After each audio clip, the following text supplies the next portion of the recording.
Thank you for making this show possible through your pledges, podcast reviews, and enthusiasm on social media. Without your help, this show would not have been possible, and it's incredible how our community has grown.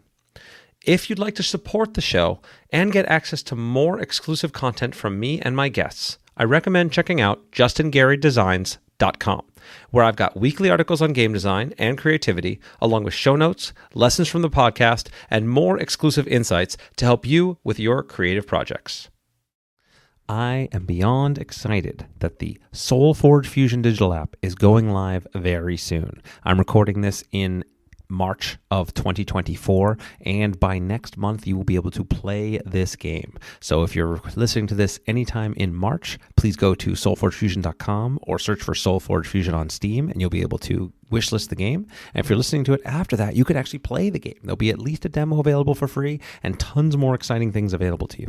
SoulForge Fusion is the world's first hybrid deck game, meaning if you're playing it on tabletop, every single one of your one-of-a-kind decks can be scanned into your online account and played online, or you can pick up decks digitally and have them available to play. Eventually, we're planning to add the functionality for you to print out your digital decks so you can have everything be fully available. In addition to playing against players anywhere in the world with your one-of-a-kind collection, you can also play in a algorithmically generated campaign mode, meaning your deck can go battle bosses, gain cool new upgrades, gain experience, level up, have this really cool experience. In many ways, it's a combination of Richard's Magic and the algorithmic generation of Keyforge and the deck building of Ascension and the roguelike experiences of Slay the Spire. If you've heard of any of those games, you're going to love this game. So please go check it out. Go to soulforgefusion.com to find out more.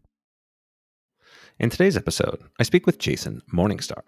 In addition to having one of the coolest names of any of the guests I've had on the podcast, Jason is an award-winning game designer with over 40 published games. He has won the Diana Jones Award for his game Fiasco, the Indie RPG Game Award for his game Night Witches, and he has created custom games for high-profile clients like Google, and we dig into all of that here.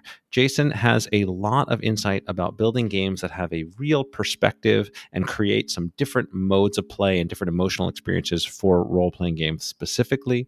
We talk about how he got started, how he has built his company around the principle of not losing money and the idea of taking minimal financial risk. And we dig into how do you build games and how do you build a company while taking that philosophy. We talk about the emotional risks of design, and we talk about what it means to express yourself through games and learn through games.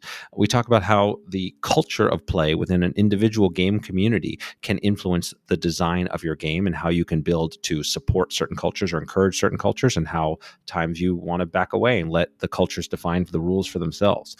There's a lot of really fun deep dive we go into about the specifics of Fiasco, which I was really interested in. We also talk about games as learning tools and how he was able to build games to consult for a nursing company and be able to help them to learn critical things in the moment, and how games can really help drive useful, applicable knowledge in the moment. It was really fun conversation. I hadn't met Jason before, so I kind of learned a lot, and we were able to really dig into a lot of fun areas of mutual interest. So I hope you enjoyed this as much as I did. So without any further ado, here is Jason Morningstar.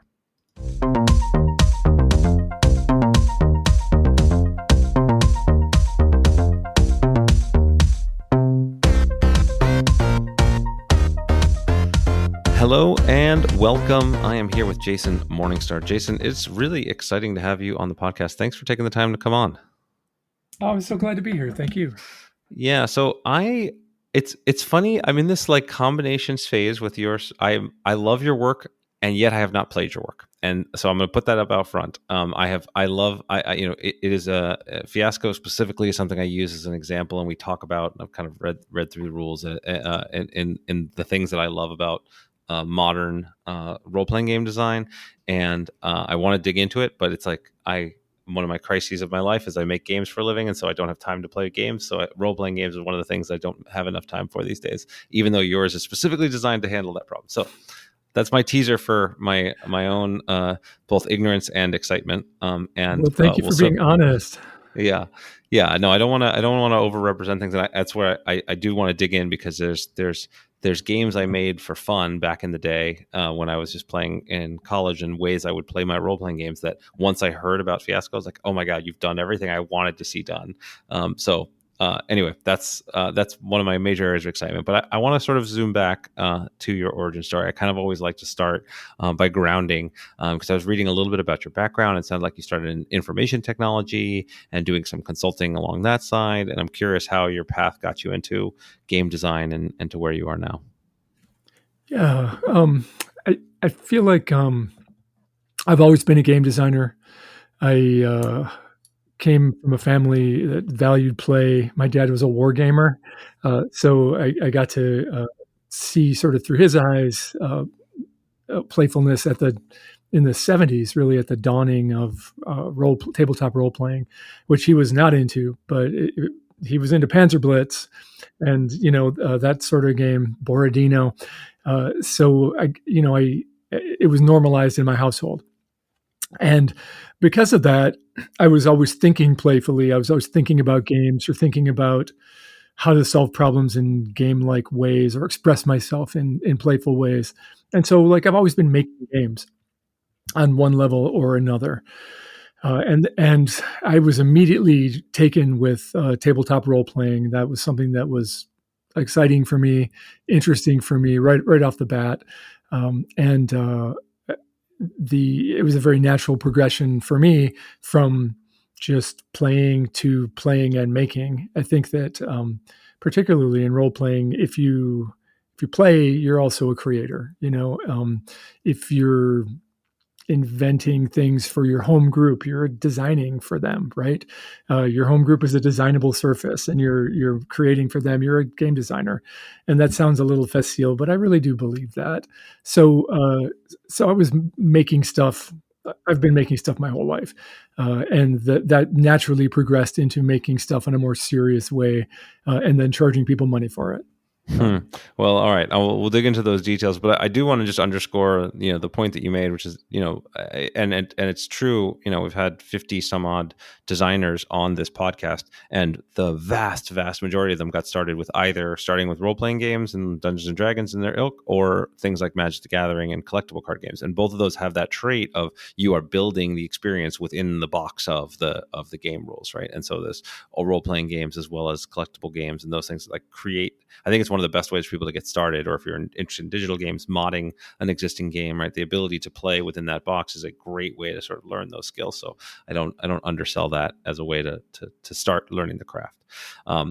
So then you kind of just sort of hand waved a little bit over the natural path from I make games to I charge you money for games. I think a lot of people very interested in that gap, because there's plenty of people listening that make games and play around and have this dream of charging money for their games, or they've tried to charge money for games and it hasn't quite worked out. So maybe you can flesh that out a little bit more, and how you got to kind of successfully charging money for games.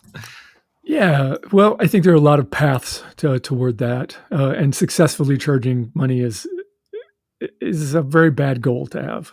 Ultimately, I think game design is an applied art.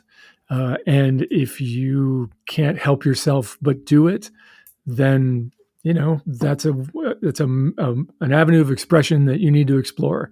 But if you can do almost anything else, you probably should. It's a difficult way to make a living, and there are other more lucrative avenues for many of the skills that it requires, but that it also teaches. So in my particular case, I got into it professionally through contests, really. So, like, my evolution as a gamer was increasingly intense modification of the games I was playing. So I played a lot of GURPS, and GURPS wasn't meeting my needs, and so that transitioned to playing Fudge, which is a game that both those very actively encourage you to make it your own, to use the building blocks to create the thing that is perfect for you. So just to pause for a second. So GURPS, I know, is generic universal role playing system, and that was, again, the very name implies it's really built to be like fit anything and shoehorn it in and customize it. I'm not as familiar with Fudge. What's that? Oh, sure. A freeform universal something game engine. Got it. Same kind of deal. Fudge is, Yeah. it's also very modular, but it's modular in a much more free form way. It's much looser. It's still a very traditional role playing game. You have a game master and players, and that sort of asynchronous I'm sorry, asymmetrical hierarchy. But it's a little more loosey goosey and flexible than GURPS is, for example. So I pared GURPS down as far as I possibly could, was still not satisfied with it, switched to Fudge, and eventually I was basically making my own game anyway. And at that point, I started to learn about other communities of practice, people who were really pushing the edges of what was possible at the time in the early 2000s.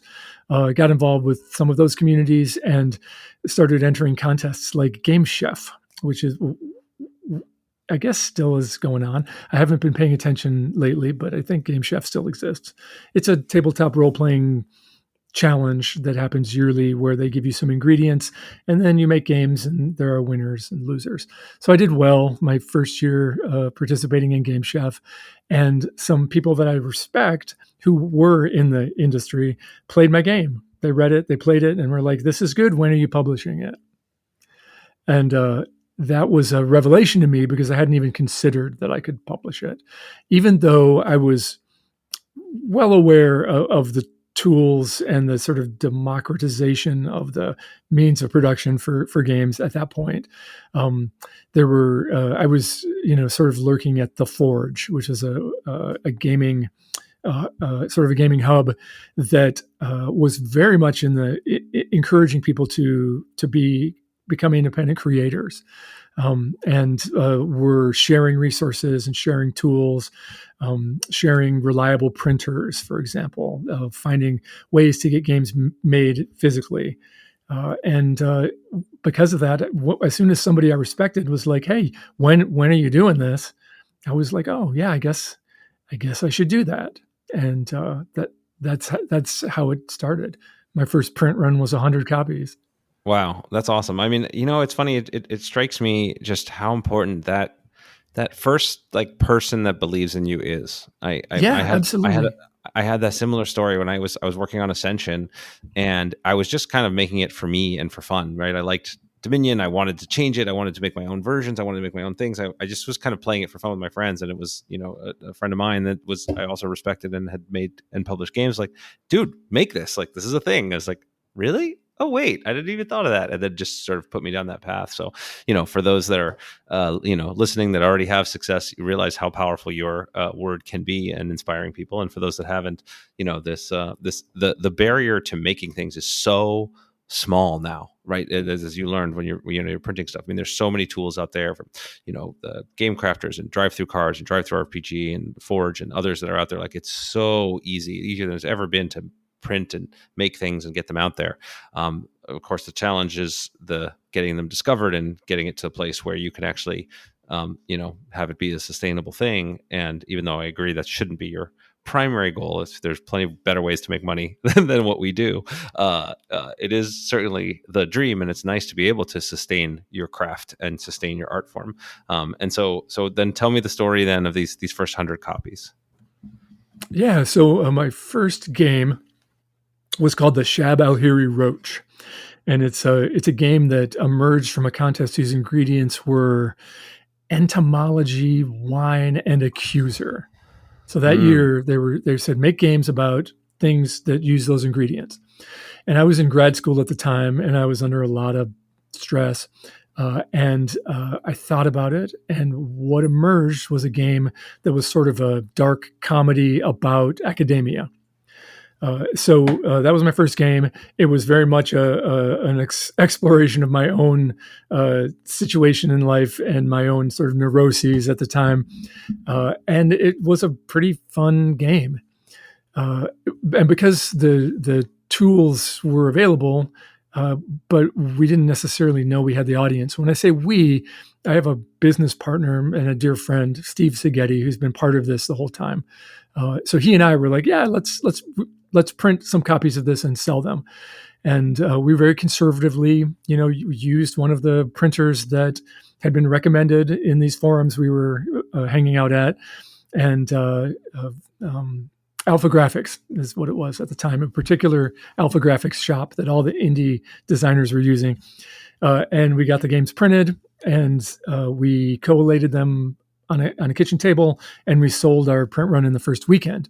So, there was a demand, there was interest within our own sort of community of practice. We were all, sharing the same dollar bill around.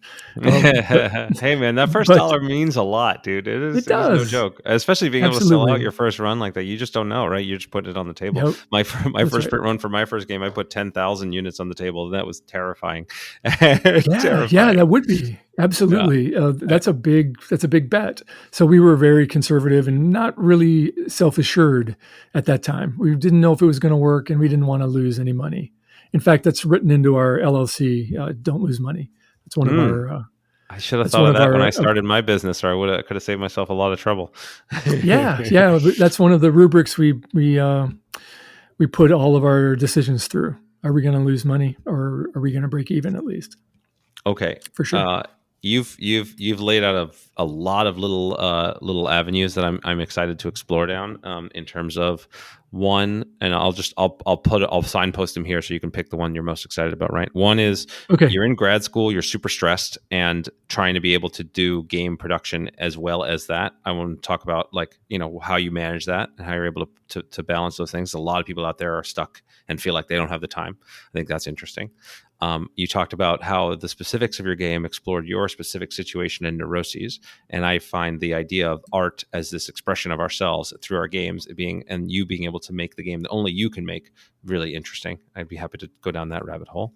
And then you talked about your business partner being there from day one, how that setup happened, and the arrangements. And then let's start there, and we'll talk about not losing money after that. So one of those three. Okay. If there's a channel that sounds most exciting to you, we can go down that road and maybe meander back to the others. Yeah, let's talk about games as self-expression. I think that's an Mm-hmm. interesting topic. Great. So, I think there are different ways of looking at making games, right? Some people think of it like painting, or that it's like fine art. It's an evolving fine art that really hasn't found its footing yet. It's only 50 years old. I don't really share that view. I think of it more as an applied art. I think that the real fine art is happening with the tools you provide. So at the table or in the room where it happens. That's my opinion. But in terms of applied art, if you're going to lay the really well-turned table leg, that's a beautiful thing. It's an object you've created that's useful, that other people are going to do something with, and that required skill and precision and craftsmanship. And I kind of look at game design that way. And for me, it is a method of self-expression for sure. Like, my games are about things that I need to talk about, that I need to share with people, or that I need to express, feelings that I need to express. Sometimes they come from a place of anger or confusion, or just a sense that there's something that needs to be explored, that people need to think about more. And I don't know that I don't think that's the case for everybody, but that's kind of how I operate, for sure. Yeah. I think honestly, I'll make the bold claim. I think it is the case for everybody, but not everybody realizes it. And Okay, tell I'll me push. more. Yeah. Because I look back over my body of work, and I'm able to. I didn't think of myself as like expressing internal things. I just was want to make stuff that was cool, right? I want to make stuff that was fun. But when I look back, I see that there's a very specific play that I have in wrestling with this idea of uncertainty and crafting something from uncertainty that plays through the thread of my games for many years. And these ideas of, the classic and game tropes that people are doing of, sort of power fantasies and being able to find these ways of expressing themselves is very, very common. I think role-playing games are the most overt when it comes to expressing yourself and having, literally playing a role, right? I think other games do the same. And I think that there's just, you cannot help but express those parts of yourself through your work. And I think there's times when you're working and playing within a very constrained box. Like if I'm making a game for a licensed property, I'm making a Marvel game, Right. or there's obviously I'm trying to express the IP, but my personality will come through. Whereas when I have more freedom and I'm building something that's my own world or my own systems, then it comes through even more. And so I think that just it's not always able to be seen forward looking, but I think backward looking, what you're trying to say comes across. I did a podcast episode recently with Mark Otero, who did the Star Wars Galaxies, this multi-billion-dollar game, or I think Galaxy is the name. If I'm getting it wrong, I apologize. But these things where and we dug into his history and his background and his sense of powerlessness growing up, and was able to be found in role-playing games, and then that expressed through the way that he built games that were very much dialing into this power fantasy and being able to, and everything he had radiated off of that. So I think I recognize I'm making a bolder claim, but I think it's a useful frame to look at one's art. Yeah, that's a good way to look at it for sure. So when you're trying to express yourself through your art, it sounds like you're doing it in a much more explicit and forward-thinking way. And I'm curious where that comes from, or is there a process through which you were able to fine-tune your sensitivity, let's say, to what is going on in yourself, or does it also kind of come up as you're working? It sort of, you uncover it yourself as you do the work. Yeah, I think that it can assert itself from different directions. So sometimes there's just a thing that I need to talk about. I made a game called Terps, which is about combat interpreters in Afghanistan, and I was upset at the fact that we were abandoning those people. This was a while ago, and I wanted to create some empathy around that situation and raise some awareness and talk about it. So it was an explicitly political game with an explicitly political point of view. So like in that case, I was like, I'm mad about this. I feel bad about it. I need to talk about that. And the way I talk about it is through games. That's less usual for me, I think, than the other way, which is sort of self-discovery through play, finding the aboutness of the game as I develop it, starting with something that captures my imagination or that I'm interested in as a topic or as a theme, or as a particular tension or feeling. And then over time I realized, oh yeah, this is a game about feminism, right? Or this is a game about whatever the topic is. It sort of emerges and then I interrogate that myself and it becomes part of what's happening. Yeah. That you discover this kind of core theme and through line in the work. And then as you do the work, you refine your own understanding of it, and then once it becomes more conscious, you're able to like reflect back and make sure that the theme is consistent throughout and build it for sure. Yep. And so that's two different ways of approaching that process, and I've done both, and I don't have a methodology for that. It just kind of happens. Yeah. It's something, and I love talking about this topic because for me it certainly was not conscious for a very long time, and it's become more so, and I think this idea of art as not just self-expression, but self-discovery is a really powerful frame, right? This idea that as we create things, we're expressing ourselves in the world inevitably. And then we can kind of look at the things we're creating and realize, oh, wow, I actually feel this way about something. Or in reality, what I thought was my thread is coming from this place. And then that allows you to inform not just the work itself, but your future work and your understanding of yourself and your interactions with the world. Like I find this idea of creating, writing, designing, putting things out there is this one of the best ways to kind of uncover more parts of yourself, in addition to adding something to the world and saying something in the world. Yeah. Thanks for saying that. I agree with you. And also, by putting it out there, you're opening yourself up to other people's interpretations, other people's knowledge. So like and that creates dialogue and is a way to learn as well, for sure. Yeah. Okay, so I've I want to spend a lot of time in this space, and specifically, I love the way that a lot of your designs have crafted different types of emotional experiences and narratives than is typical in role playing games or in the space. But I want to just make sure, for the audience's sake as well as my own, make sure to at least touch on the other signposts I put in here. Right, this is working with a business partner, having a lot of work in grad school, and this idea of not losing money. I talked about doing a 10,000 unit run for Ascension, which was a big bet, but I had a lot of validation points on to that point. Right, it wasn't like I don't encourage people to make that without a lot of signs along the way. But this idea of don't lose money, there's some amount of risk that comes in building these games and putting things out on your own. How do you apply this idea of don't lose money, or how did you and your business partner think about this? Again, I'm just trying to ground it for people out there that are, potentially ready to launch fast. Because I also agree, you need to be very conservative. But how does this play out for you in practicality? So a couple of thoughts on that. First of all, there are platforms that where the risk is pretty low. Putting a game on itch or drive-through as a digital product, there's not a lot of investment on the front end for that process, but also the potential discoverability issues. There's a lot of risks involved in just having your product noticed, but the creation and sharing of it on that level doesn't have a lot of risk. So that's a thing. If you want to print a bunch of books and store them, warehouse them in your basement, that's a whole different level of commitment.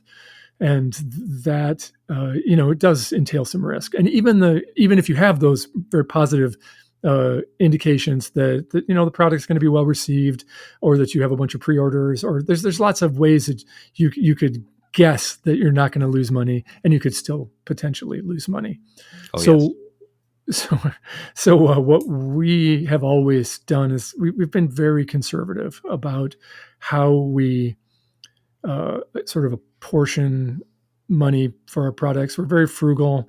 We're we've grown slowly and deliberately. We don't take risks very much, and that works for us. That's a choice that we've made. That's been successful within the bounds of our goals, right?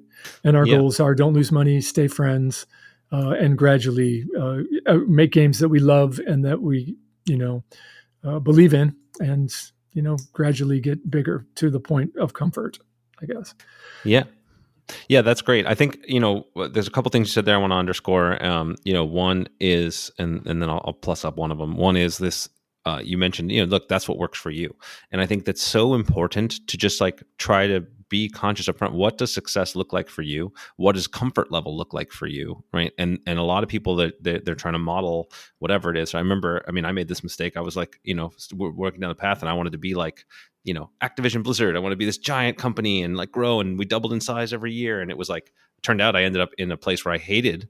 It was not even where I wanted to be, let alone the challenges that came with it. It was just, I wasn't doing the work I wanted to do. I wasn't, and so I had to really step back, and it took me quite a bit of lost money to figure that out. So I'm glad you got it earlier, but really understand what does success look like? And especially as you're creating things, the fact that you create something you're proud of and you're working with a friend and making something awesome, that can be success on its own, whether it's financially successful or not in the long run. Obviously, if it is, great, but if it's not, if you make something you're proud of, you win, regardless of how it results, right? And so I think that's a really important part that you've articulated. And then I think you're talking about not being comfortable taking financial risk, and trying to minimize that. Trying to minimize that in general is always great. I think it's maximize emotional risk, minimize financial risk, right? There you go. Yeah. It's so hard to put something out there emotionally, right? That's the thing, right? We talked earlier about this idea of expressing yourself through your work. And so in a sense, it feels like a part of you, your baby is being out there, and then other people are going to criticize your baby and call it ugly. And it's very hard. And pushing past that, I don't know, how you've experienced that, and how you manage that kind of emotional challenge and risk when you put work out there. That's another great topic, actually. We should discuss it. Okay. In my case, I don't, I just don't sweat it, right? I'm comfortable and competent. I'm comfortable with the work that I do. I know where I'm at. And if people don't like it, that's fine with me. I'm not going to engage with that negativity. My games aren't for everybody. I understand that. And, if it's not for you, good. I hope you find a game you like. And that's been very successful for me to just, encourage people to do things that they enjoy. I don't have any stake in what happens at your table. Like, I want you to be happy. And if you can be happy through my work, I'm overjoyed. And many people are, and that's so good. But like, if you're not, walk away. That's great. Find a game that's is going to work for you. There's no need to tear anybody down or tell people they're not playing right. Just let's all just get along. And that's sort of been my approach to it. Well, so that's, I mean, if I could bottle up that mindset and export it to everybody listening into this audience, I think we would just make the world an infinitely better place and more creative. Oh, please do. But how do I do that? How did you start? Do you always like this? Were you just born like this? Your parents raised you like this? Like, how did you get this? Because it's the right attitude. I'm 100% aligned with you, but boy, is it easier to say than do. How do you get to this place? Was it success that got you there, or you from your very early stages, you had no issue putting things out there and having them, dealing with negative reactions? Yeah, no, I've never been overly concerned with other people's opinions, and particularly with something like role-playing games. It's a little absurd for that to become a vicious cat fight over whether or not we roll high or roll low. Who cares? Like, it's not important in the scheme of things, and I don't need to be invested in that. I will say that I spend some of my day crafting furious responses to people and then deleting them. Which is, that's a therapeutic response that seems to work for me. I'll get mad about something and I'll write a mean email and then I'll delete it instead of sending it. So like, I have those impulses. We all do, right? You want to defend your babies.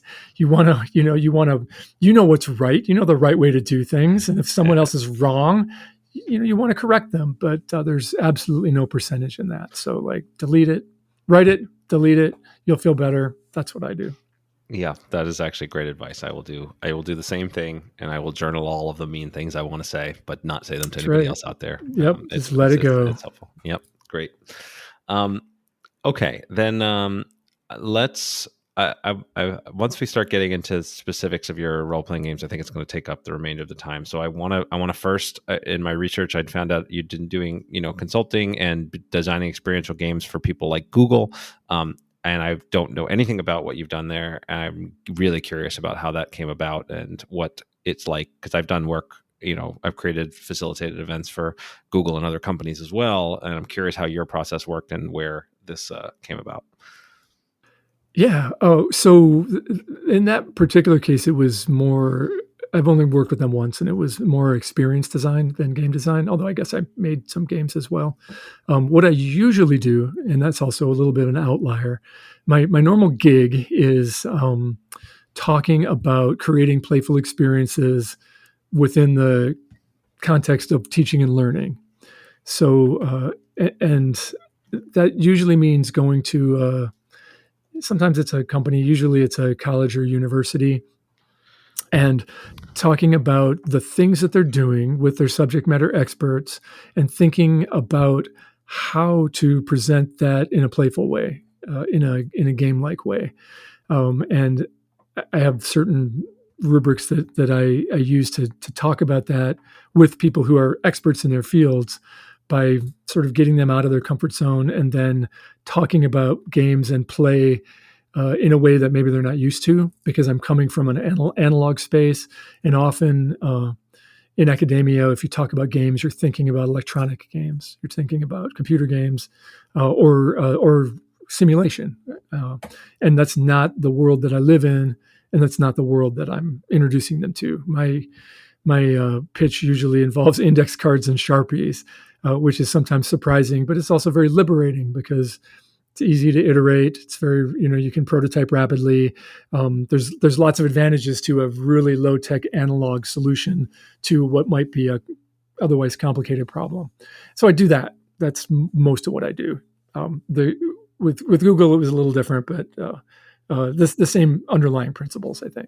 So let's talk about, if you can, if there's any kind of specific example that you could help bring this to life, because I'm very fascinated, and I'll give you some time to think about it, because I love teaching. I teach a game design course. I love this idea of being able to transmit knowledge in ways that are like actually useful and impactful. And I think that's my theory, is that why we play games in the first place is like the fact that it's a great way to learn, right? We're able to practice and have a kind of low stakes way to apply skills and apply different roles in our lives. And so I think it's like the very reason we play in the first place at its core. And so it feels like a great intersection. And so if you have an example that's come to mind, or we can just sort of pick apart some of the principles, whatever works for you.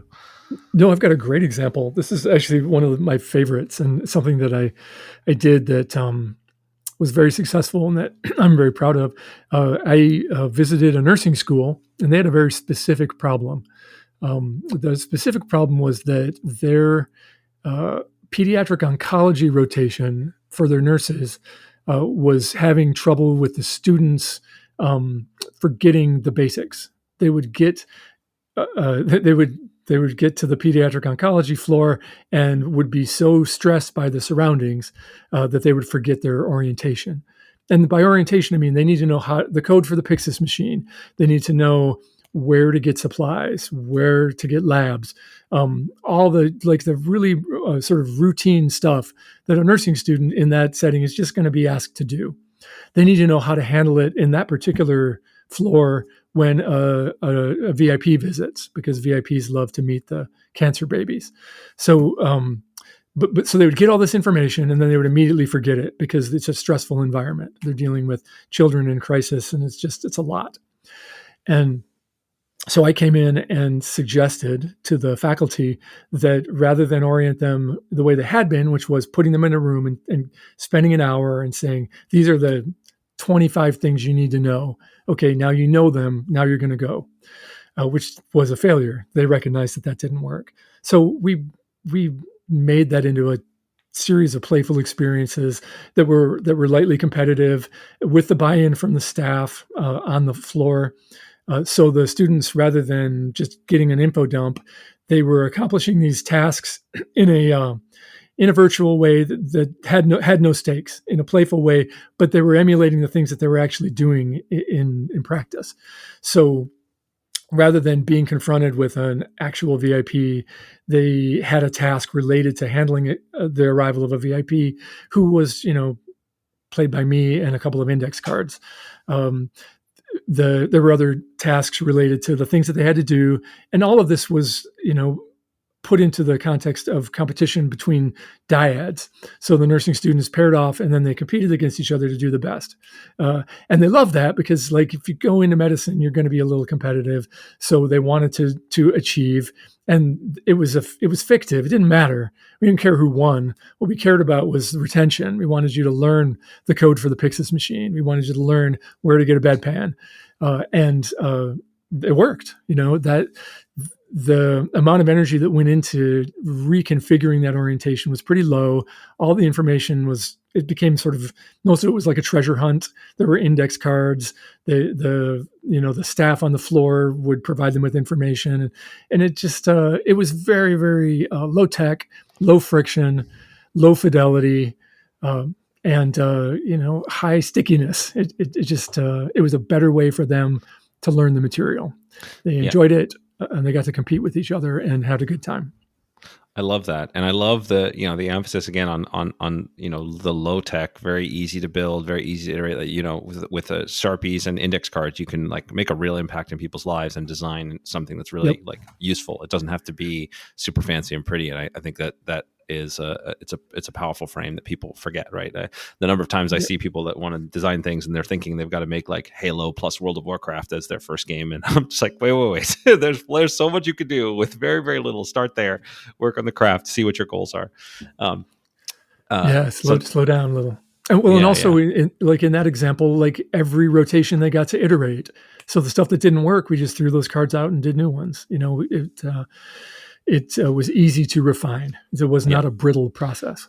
Yeah, shrinking your iteration cost, one of the most powerful things you can do to be make your game better, right? Like how much can I shrink? How fast, what I call the core design loop, or how fast can I get through this loop of like, Yep. ideate, brainstorm, prototype, test, iterate, go, move through the process. And so there's a really, that's a no more important thing if you're hoping to get better faster.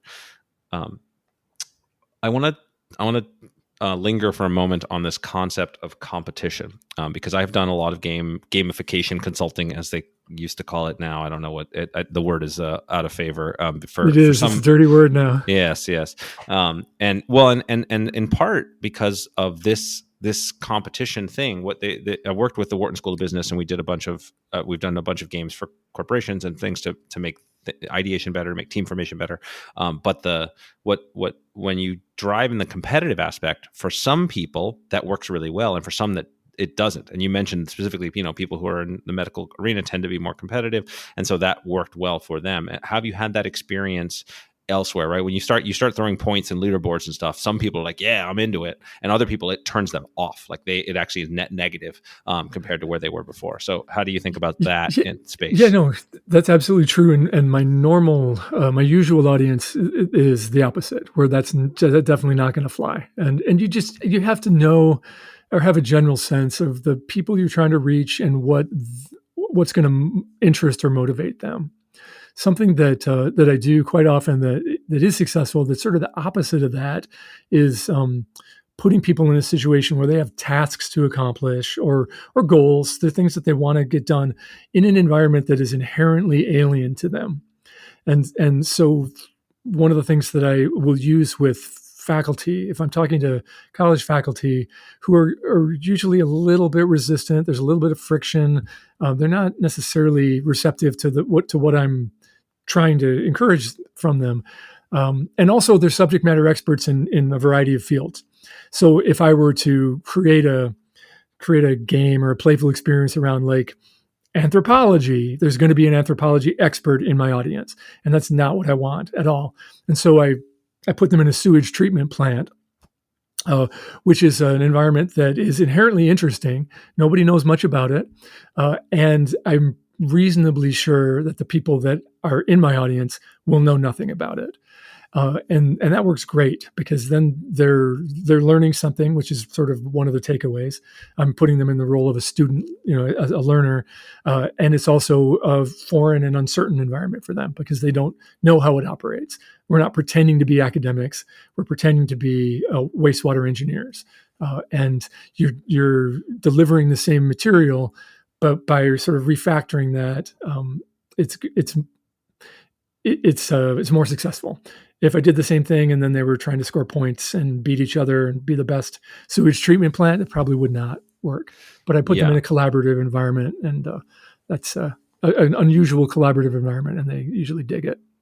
Yeah, that's great. And so really tailoring it to your audience. And Yes. That's where I think it's the biggest reason why I think gamification became the dirty word, is because that's all people think. Oh, can I give you points? Can I give you leaderboards? Can I give you things? And that's just like the least creative and generally like least important part of what we're doing here. Like it's a piece of the puzzle, but not nearly as big as people think. And so, I think using games to facilitate learning, using play, the mindset of play, to facilitate learning is really actually, I think, the most powerful thing, right? When people don't have that same, like, I don't know, the sort of stress and tension that comes like in real life, by default, this ties back to our previous emotional risk things, right? People like very much want to be right. They very much want to assert their knowledge. They don't want to take risks. And in games, take the opposite mentality, right? This idea of play. Of course I'm going to try different things. It's fine if I lose. It's not that's not what's important here. And so just finding the right artifacts and tools to shift someone from a mindset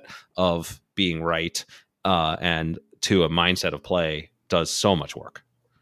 It's true. Something else I always look at is cheating as a benchmark of engagement. If I see people in those settings that are bending the rules or cheating, I love it. I'm so happy because it means that they're engaged. They might not be engaged in the right way, but they're definitely with me in some way. I don't know if they're necessarily learning the right things, but I think cheating is great. It's a really good way to assess what's happening in the room. Wow, cheating as a benchmark of engagement. I've not heard that one before, but I actually love it. That's a really interesting way to look at it. They clearly care. They're clearly engaged. Um, Yep. um, uh, Okay. All right. I've used up about half of our time on various tangents I find interesting. I need to get into your role playing games work and that craft more deeply. I'd like to start with Fiasco because it's the one I'm the most familiar with. Even though I admitted Sure. I hadn't played it, I've read it and learned. I love it.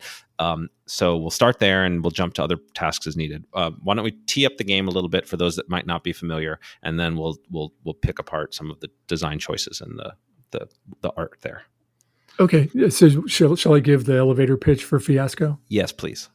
All right. So Fiasco is a game about dumb people getting in trouble.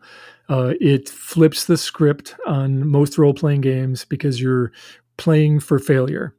It emulates neo-noir fiction. So I was inspired by Coen Brothers movies. If you've seen Fargo or Raising Arizona, that's the vibe that Fiasco generally elicits. You're playing people who have powerful ambition and poor impulse control. They're going to make mistakes on a journey towards self-destruction. And the fun of the game is seeing why and how your characters make those bad choices. It's a GM-less game, so you all are sort of have the same responsibilities in play, and it's for 3 to 5 players and takes 2 or 3 hours to play a complete game. Yeah. So this idea that there's no game master, there's nobody running the event, that it's a role-playing game experience where you're playing for failure, where it's built into a single experience that you're all co-creating. Those are all like pretty interesting, and if not, I mean, there are other games like this, but it's rare ways to build a role-playing game. And how do you build that structure in a way that gets players on board? And I love this idea of like the GM-less situation where it's really you've just from your elevator pitch, right? One, it's clear that you've given this pitch a bunch, and that correct me if I'm wrong, but it's part of the process as you're building this game is that the elevator pitch is there and you're refining it as you go.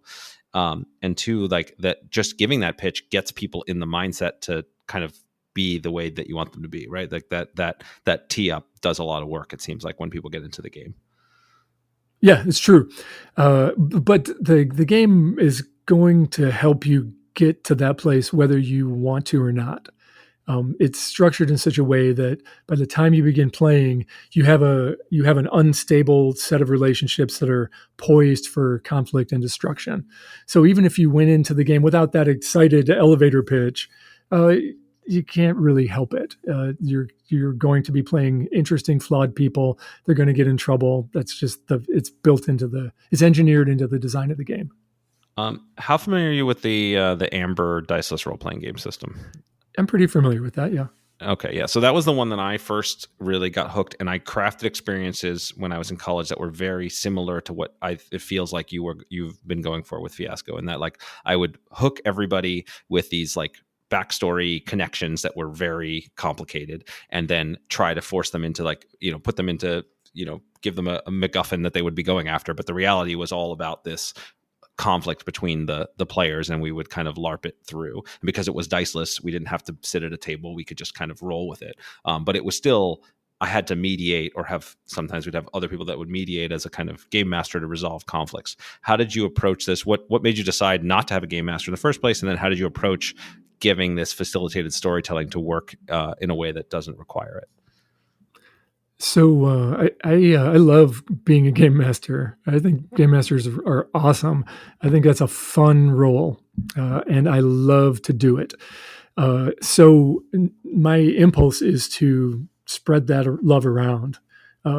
Fiasco technically is a GM full game. Everybody has the same responsibility. There's no asymmetry to it. You're all responsible for making sure everybody else is having a great time. And supporting their characters and their characters' bad decisions. So it's really sort of democratizing that role. Everybody's facilitating for everybody else, and that's the way I like to play. I just think 4 people are smarter than 1 person, and if I can say, you know what, I don't know what most amazing thing that could happen right now is, what do you think? I'm going to get 3 other answers that are better than what I had in mind to choose from. So it's a very natural way to think about credibility and the authority at the table for me. I come out of a community that was in the early 2000s that were really playing around with these concepts. And there are games that predate Fiasco that I was influenced by. Games like Polaris, In a Wicked Age is another game that we're already, making games that thought about authority or thought about credibility differently, or apportioned responsibility differently. And it's just a natural outgrowth of that. One of the things that I do as a designer when I'm making a new game is I really think about that early in the process. Like, what's the best relationship among the people at the table? Should there be asymmetry? Should there be a facilitator? Should the facilitator have different responsibility than everybody else? These are all really good questions, and the game will tell you what the answer is as you build it. And sometimes it's really obvious, and sometimes it takes a little time to figure out. But I don't reflexively ever just say, well, there's going to be a game master and a bunch of players, and the game master does these things and the players are forbidden from doing them. Because I think that is a fun mode of play, but it's only one of many. Yeah. This idea of democratizing authority is really interesting to me, right? I mean, in the traditional role-playing game, it's sort of like a dictatorship, right? There's players say what they want to do, and the game master decides, does this work, does this not, or maybe there's some rules that dictate it, and there's a variety of things there. Here, in this idea where that's fully distributed, and you're co-creating, it feels like in general that requires more of your player base, right? To be a good game master, you can kind of put rails on potentially for players who aren't as comfortable, or there's more things going on. When everybody has that authority, does it find it requires a higher level of caliber of players, or do you find that it's just about really building a rule set that's simple enough and that gives people the right incentives and anybody can do it? Because my impression is that Fiasco is actually far more accessible than most RPGs. How do you think about that in terms of the authority and responsibility and opportunity on the player? Yeah, my experience is that it's a game that tends to work very well with people who are brand new to role playing. So if you've never played a role playing game before and someone presents you with Fiasco, typically you know what to do because you know how to play pretend. Maybe you've seen the kind of fiction that it's emulating. So it's no trouble. There are people for whom it just doesn't work, and that's okay. It does ask you to flex certain muscles that are different from a traditional role-playing game. And if those muscles are ones that you don't use very much, it's not going to be fun to flex them. So I think that I've heard of people, or people have told me, but it didn't work for me. I found it difficult to make decisions spontaneously. It felt like improvisation, and I don't like improvisation, and that's totally legit. I get it. Not the game for you, but for someone who is doesn't have any expectations about how we're going to mediate this experience, it's pretty organic. It feels pretty natural, and usually they can do it. Yeah, so maybe walk through like a mediation, right? So I think thing X should happen, another player thinks thing Y should happen. How do you resolve that in a situation where authority is democratized? There are lots of ways you can do it. The way that Fiasco does it is by not telling you how to do it. Fiasco very specifically never says who gets to say what when. If your character is in the spotlight, you're going to make a couple of decisions about how the fiction is going to be controlled. You're going to decide whether you establish what happens or whether you're going to resolve what happens. And that's it. That's the rules. That's the rules in playing Fiasco.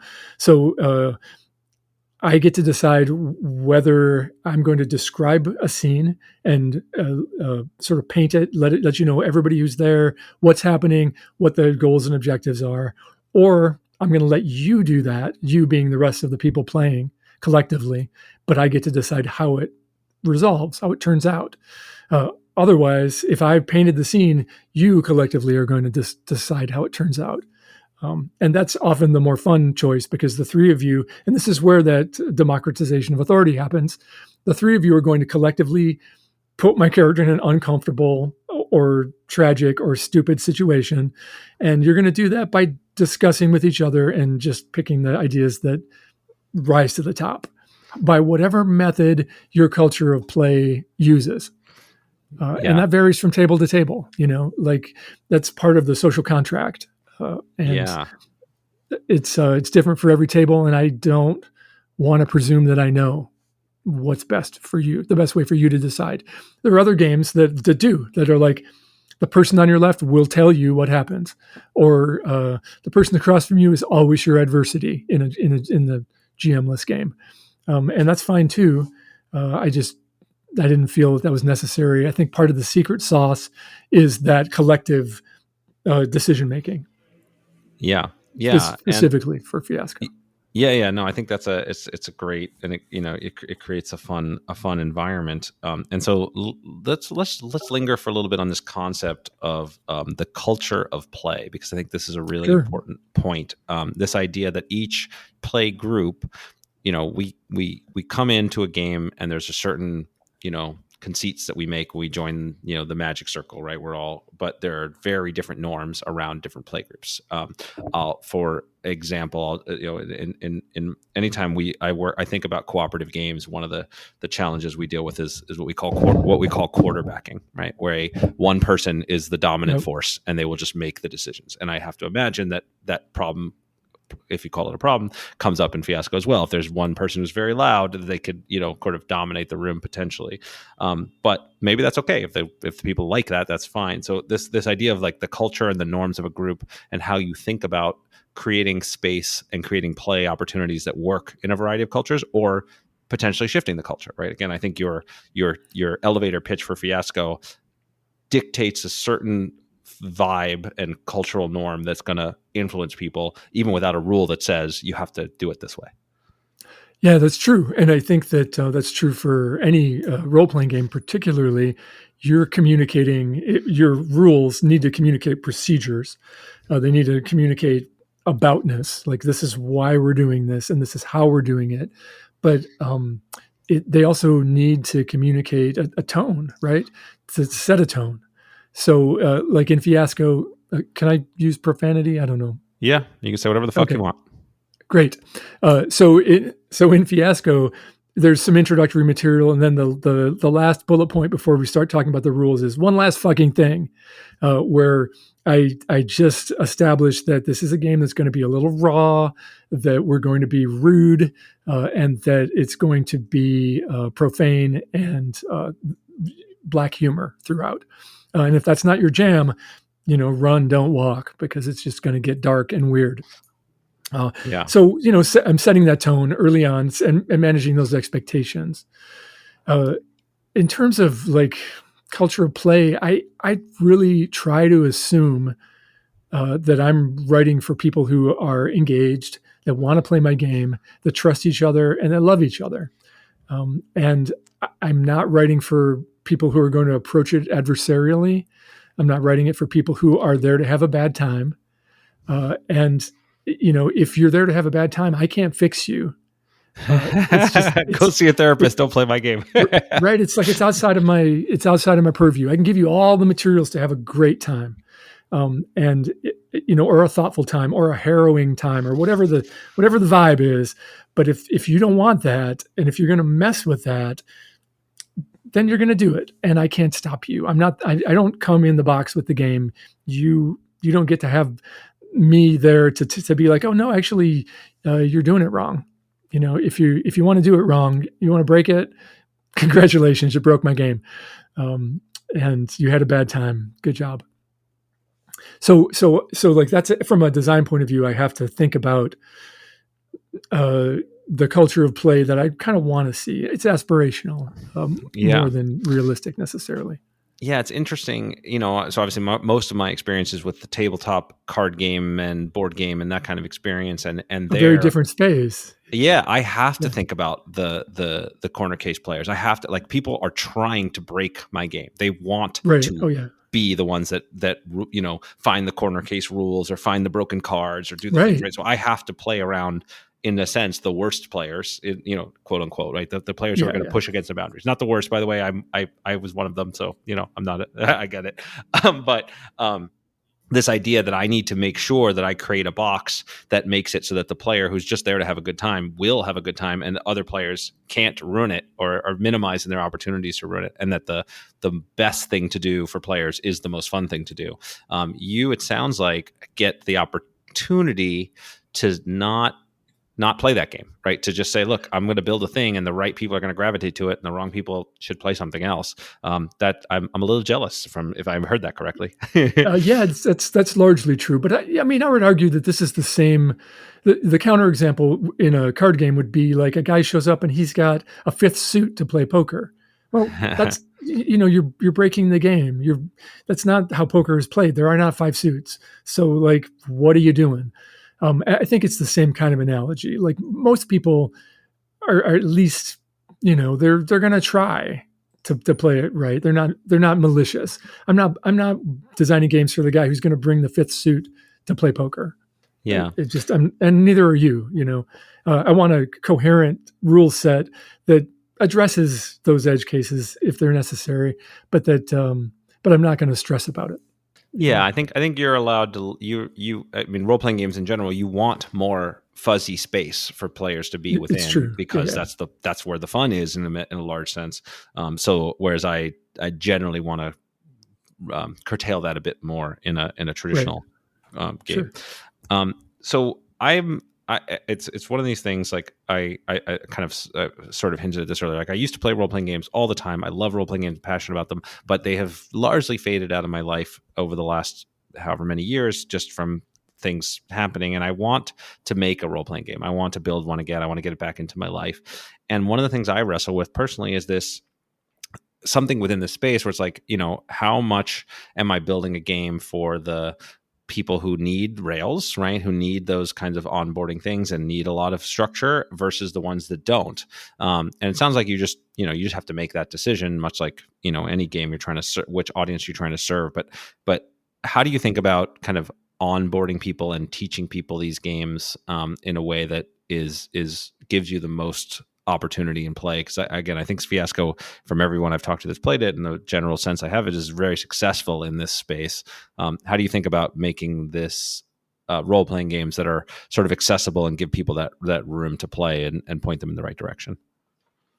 That's a really good question. I feel like this is an area where one of the things that I'm drawn to is providing constraints. I'm not really interested in an open-ended sandbox. Those kinds of games can be fun, but if you look at my sort of history of design, I'm giving you really specific experiences most of the time. My games are about something. They have a very strong point of view. They're constrained in character or in a moment or in the affordances of play. And I like that. That's what I want to play. So that's what I make. And one of the advantages of that is that it's easy to onboard somebody, because you can say, like, we're all going to play Soviet pilots, and we're all going to be women, and it's going to be 1941, and let's go. Like, you can't be anything outside of that really narrow window. And if everyone's on board for that, first of all, that's a filter, right? Because there are people who are like, no, I actually don't want to do that. So if you get a table full of people who are like, hell yes, let's be those people, then you've already got some enthusiastic, buy-in for the situation. You've already got trust, because everyone's going to be there for the same kind of experience. So like, I feel like by creating those constraints, aesthetic constraints, fictional constraints, whatever, focusing the game, that you're halfway there to getting people engaged and playing very quickly. Yeah. the concept of filters, I think, is really powerful, right? This like not making sure that it's clear who the game is not for, and that gives Yeah. you a much better space to play in up front. Yeah, you absolutely don't want to surprise somebody. No one wants to find out they're playing a different game than what they were told. Yep. Yeah. Yep. Okay, we're running into time, and I want to hear about your new projects. I want to hear about things you've done recently, and this podcast will probably air about 2 months after we're recording. So where with that context, what stuff are you excited about right now? What are you working on right now? What's going on in your life? So we recently released a game called Desperation, which I'm extraordinarily proud of. It won the Indiecade Analog Game Award for 2023, and it's just a cool concept. The way that the game works is super interesting, and I'm really anxious to explore the design space further.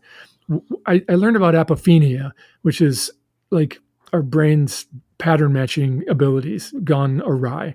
So like we're pattern matching animals. Our brains are always looking for patterns, and apophenia is finding them where they don't exist.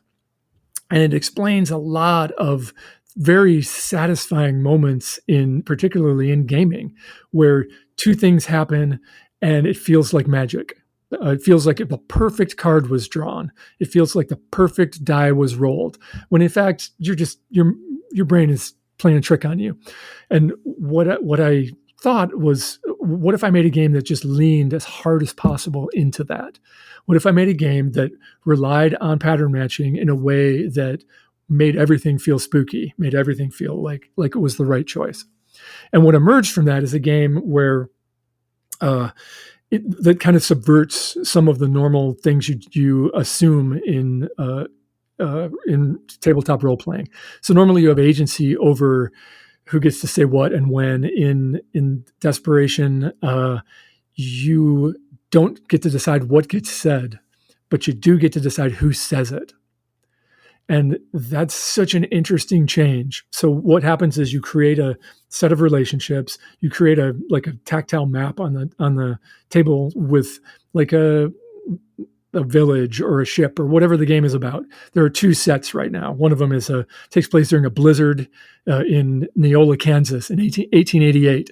And the other one is a shipwreck in the Gulf of Alaska, in the same time period. And so if you're playing the shipwreck one, which is called the Isabel, you learn about the crew and you learn about the passengers on this ship, and you learn about the ship, and then the ship sinks. As you're playing the game, you're drawing cards. It's a card, sort of a deck of cards that are gradually revealed, and there's some variability there. But you're revealing these cards that have words on them, and those words are being spoken by somebody who is within the context. But the game doesn't tell you who. So one of the cards might be like, I hate that guy. That guy is always stealing my food, and I'm going to get even with him. That's a very basic example, but it doesn't tell you who's hating who. But in the moment, because you've already established these relationships, everyone at the table will be like, "Oh yeah, that's Lestenkov," and it'll feel perfectly magical in the moment. And the premise of the game is that you're in a very bad situation and people are starting to die. And so in the Isabel, it's a shipwreck survival kind of situation. In the other one, which is called Dead House, it's a blizzard that you can't escape. And so characters the pool of characters is diminishing, but there are still people saying stuff. And it gets so interesting because even as that pool of potential speakers diminishes, you still know every time a new card comes, you know exactly who's talking, and it's so interesting and fun. Wow, that's Desperation. That's my most recent published game.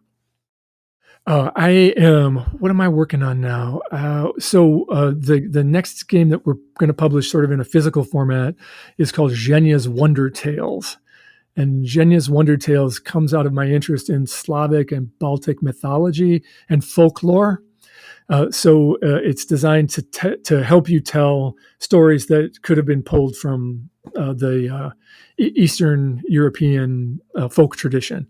So you might fall in love with a bear. You might go and have to negotiate with the king of the snakes.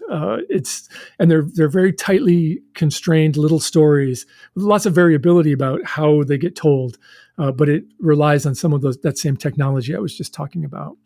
And I'm really excited to get those out in the world.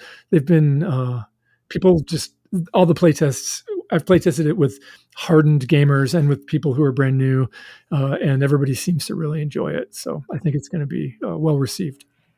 Okay, let's. Man, I love the narrative constraints you put in, and the kind of worlds you're evoking are just phenomenal. Each one's so different, and it's just like makes me want to play right away. I think. Since you brought up this idea of playtesting in the games that are not yet released, maybe it's worth talking a little bit about your playtest process, right? What does that look like? How do you know when a game is done? A lot of people, I think, struggle with those pieces. And how does that work for you now? Yeah, it's since the pandemic, it's been difficult. I'm not getting out very much. I used to playtest the hell out of my games at conventions, at events. I would be consistently just hammering them at events that I attended. Haven't attended any events since 2019. Have to be a little careful. So the playtesting has been more virtual, and I've been relying on others to blind test things with local groups and then give me feedback. I still have a weekly face-to-face group that I use for that purpose as well. So it's actually kind of a bottleneck right now. I counted, I have 20 games that are pretty much ready to go, but that need to get played. So if any of your listeners want to play some not quite baked Jason Morningstar games, have them get in touch. I'm happy to share. Okay, well then that that's a great thing to do, right? So this is something that for people out there that want to work on these kinds of games, there's no better way than starting to play test and see the games as they're being made and start getting in touch. So how would people get in touch with you? How do they find your games? How do they become part of your now ever growing playtest group? Yeah, maybe I've made a terrible mistake. So my company is Bully Pulpit Games. You can find us at bullypulpitgames.com. That you can also reach me directly through there. On social media, I'm at JM Star on Blue Sky and Mastodon. We have a Discord. Bully Pulpit has a Discord, which is by far the best way to get in touch with me. I'm very active there. I'm sharing all my design stuff there. That's where I coordinate playtesting. We have a Patreon. I release a game every month to our patrons. And so if you're interested in what that looks like or how that is achieved, become a patron. We would love to see you there. That's where you find me. Great. I love it. Awesome. Well, thanks so much for taking the time here. I really enjoyed this conversation and digging in, and thanks for your contributions to the space. I think really pushing at the boundaries and growing what's possible in games, and really thinking a lot about the different kinds of representations and experiences people can have, and really saying something meaningful is something I'm really trying to encourage more in the world and do more myself. And so you've really inspired me here. So thanks so much. Sure. Well, thank you. I appreciate that. That's very kind of you, and I enjoyed this. Thanks for having me on. Thank you so much for listening. I hope you enjoyed today's podcast. If you want to support the podcast, please rate, comment, and share on your favorite podcast platforms, such as iTunes, Stitcher, or whatever device you're listening on. Listener reviews and shares make a huge difference and help us grow this community, and will allow me to bring more amazing guests and insights to you. I've taken the insights from these interviews, along with my 20 years of experience in the game industry, and compressed it all into a book with the same title as this podcast, Think Like a Game Designer. In it, I give step-by-step instructions on how to apply the lessons from these great designers and bring your own games to life. If you think you might be interested, you can check out the book at thinklikeagamedesigner.com or wherever fine books are sold.